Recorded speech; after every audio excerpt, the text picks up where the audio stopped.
Just days after the two countries' foreign ministers met and agreed to de-escalate the issue, you have the Johor Chief Minister unilaterally deciding to visit a Malaysian vessel docked in the disputed waters. And he said that he got the unofficial blessing from the foreign minister. Earlier today, we hear Wisma Putra saying that there was no blessing and that they told him not to go. So if we take Wisma Putra's word at face value, I'd like to ask, what actions would you take against the Johor Menteri Besar, and would you put any measures in place to ensure that something like this will not happen again, one? And two, would you not agree, to Dr. Mahathir, that actions like this contribute to the perception that your government is pugnacious, that your government acts in bad faith, and that your government, in the words of Najib Razak, wants a return to the days of confrontational diplomacy and barbed rhetoric? You're welcome to choose Najib, but unfortunately I think you are not a Malaysian citizen, so you have no right. Are you a Malaysian?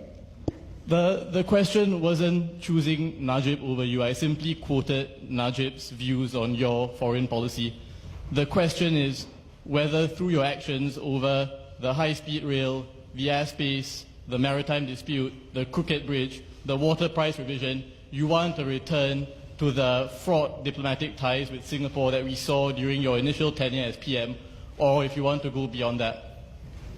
Well, I'll tell you this. Singapore buys water, raw water, from Malaysia. How much does Singapore pay? 1 cent. For 1,000 gallons, they pay 1 Singapore cent, equal to 3 Malaysian cents. Since 1926. You mean to say prices don't change? And then this, yes? Malaysia has had the opportunity to revise the 1962 water agreement, and Singapore sells treated water back to Johor at a subsidized price, and we sell 11,000 gallons per day, more than what we are obligated to do under the agreement. Well, do you think that buying water at 3 cents per 1,000 gallons and then selling it at $60 per 1,000 gallons of clean water, do you think that is fair to Malaysia, that we receive 3 cents? It may not be fair, but out of goodwill, Singapore has sold more water at a subsidized price. We've sold 11,000 more per day than what we are obliged to. And Malaysia had the chance, you had the chance to revise the water agreement. You didn't take the chance. I took the chance before, but Singapore refuses, and refuses also to go to the courts for that.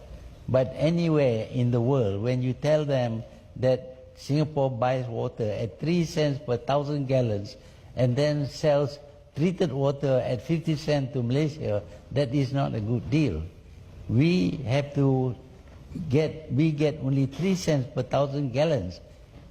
In some cases in Singapore, it is $60 per 1,000 gallons of treated water. The cost of treatment is very, very little, and yet Singapore makes tons of money. I don't like to say this openly. I like to talk to the leaders. But since you asked the question, this is grossly unfair to pay 3 cents, 3 Malaysian cents, which is equivalent to half a US cent, if the US still has cents. But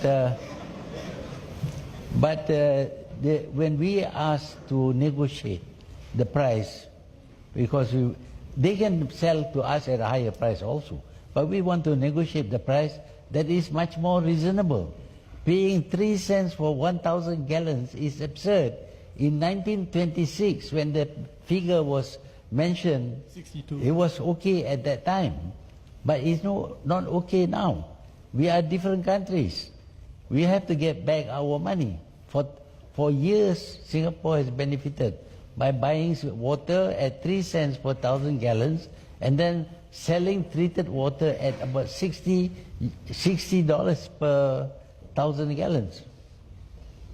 I take your point, Dr. Mahathir, but my initial question was about the maritime dispute and whether you're going to take any measures to prevent something like the Menteri Besar going into the waters unilaterally again. If you could answer that, I'd be most grateful as well. Thank you. Well, the Menteri Besar went without our permission. He thought that it was Johor waters, that's why he went there. I mean, the reaction to his going there is quite severe, as if we are going to war. I mean, he is going to go in a ship into neutral water. Okay, I think I'll pass on the mic to someone else, but these are not neutral waters. They are waters that even in your 1979 map that we don't recognize, you haven't actually claimed those before until you suddenly came out last year and said, oh, these are now suddenly Malaysia's territorial waters. But I'll pass it on to someone else. It is not Singapore water either. It is international water. And the Menteri Besar can go into international water without Singapore sending warships to chase him away. I fundamentally disagree, but I'll pass it on. Thank you. We'll take another question. Yeah.